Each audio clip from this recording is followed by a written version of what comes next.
Welcome to Toronto. Thank you. Where are we with these shows promoting Carry On? How many have you done, or is tomorrow the beginning, or where are we? Tomorrow will be, I think, the third show. Yeah. And how'd the first two go then? Great, really. I mean, unbelievably great. A lot of it has to do with, first of all, just the fans that show up, and then the amount of material that there is to cover. Every show is going to be different. Every show is going to have different songs. I don't know. I just feel like at this point, live, I can kind of do whatever I want. It should just be a collection of songs that's going to be fun for everyone: the band, me, the audience.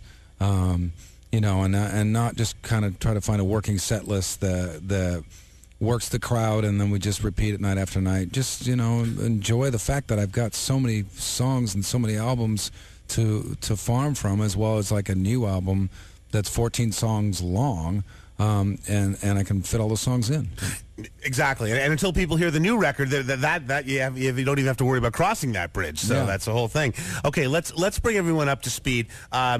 Given that this record and tour is coming fairly quickly, on the heels of the Audio Slave stopping, this is obviously something you had in your mind working as, no matter what projects you were doing, a solo record was always something that was on the side you were working on.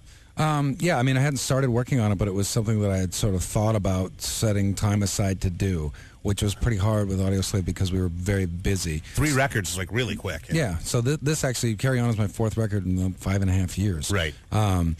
So, what I was getting ready to do was go on tour with Audio Slave to support the Revelations record and just get out there and play some more shows. And after that, maybe write and record this record, Carry On. But then things just kind of fell apart. And I decided, we'll take some time apart because we've been a band that was together a lot, doing a lot of stuff, and I'll just do this record now. And then in the middle of doing that, they got busy doing other things. I really got into just working alone and doing solo music, and then it ended up that we, I just felt like it was a time in my life to move on and do my own thing. And, so that was it. It really was something that was kind of in the back of my mind. But just taking a break as Audio Slave kind of refocused me, and I realized it was time to just kind of move on and do my own thing. Having said that, I'm really proud of the records we made. I think that there are 3 great records in my career, and Revelations, the third one, being kind of probably my favorite one. Wow. We're speaking with Chris Cornell. He's in town tomorrow night at the Phoenix. Carry On hit stores in June. One of the great things, which of course was documented, and I think as time goes on, what Audio Slave may be remembered more than anything is the Cuba documentary. In fact, it's up there with like any of the Mizell brothers or any of the Pennebaker stuff. It is an amazing rock and roll, and even goes farther because of its Cuba. Just a great documentary on a social commentary in life. That whole experience has had to be incredible. It was amazing. I mean, it kind of refocused me too, as well as from the touring standpoint. It's difficult to get bands that, everyone in the band to want to go out on the road and go to a lot of places and do it for a long time. Yeah.